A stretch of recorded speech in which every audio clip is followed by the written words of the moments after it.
भगवत गीता। भगवत गीता एक गुरुकुल में भी मतलब वो कॉन्वर्सेशन हो सकता था, वो किसी पहाड़ पे भी हो सकता था, कहीं भी हो सकता था पूरी दुनिया में। युद्ध के मैदान में ही क्यों हुआ वो कॉन्वर्सेशन? क्योंकि उसी समय मोह हुआ था। दवाई तभी ली जाएगी जब बीमारी होगी। हुँ।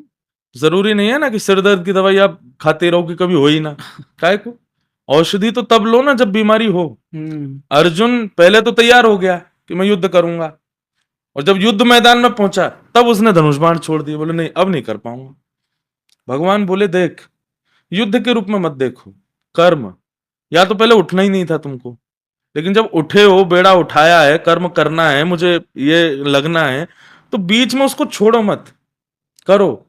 तब भगवान ने अर्जुन को समझाने के लिए कि भाई ये तू क्या कर रहा है, बीच युद्ध मैदान में आके धनुष बाण छोड़ रहा है, मतलब बीमारी हो गई, अब इसको औषधि तो देनी पड़ेगी। तब भगवान ने गीता रूपी औषधि दी। जी। तो हमारी जो गीता है ना, भगवत गीता है, श्रीमद् भागवत महापुराण है, रामचरितमानस है, आदि आदि जो भी हुँ।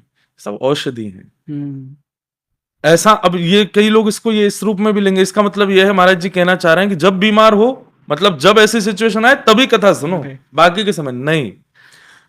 अर्जुन को उस सिचुएशन में ठाकुर जी ने दी दवा, लेकिन क्या होता है कि जैसे कोविड टाइम पे हम लोग खांसी जुकाम हो जाता था तो दवाई ले रहे थे, लेकिन वैक्सीनेशन भी तो लिया ना। हुँ। वैक्सीनेशन क्यों?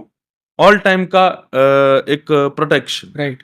तो ठीक वैसे ही उस समय बीमार हुआ अर्जुन तो भगवान ने उसको गीता दी, लेकिन फिर अर्जुन उसके बाद समय समय पर सत्संग करता रहता था, हुँ। गीता सुनता रहता था, ठाकुर जी की बनाई बातों को स्मृत करता रहता था। मतलब उसको वो टाइम टाइम पर एक प्रोटेक्शन के रूप में लेता जा रहा था। जी। तो ये वजह थी कि युद्ध मैदान में भगवान ने उसको सुनाया, क्योंकि वहां उसको मोह हो गया था। हुँ।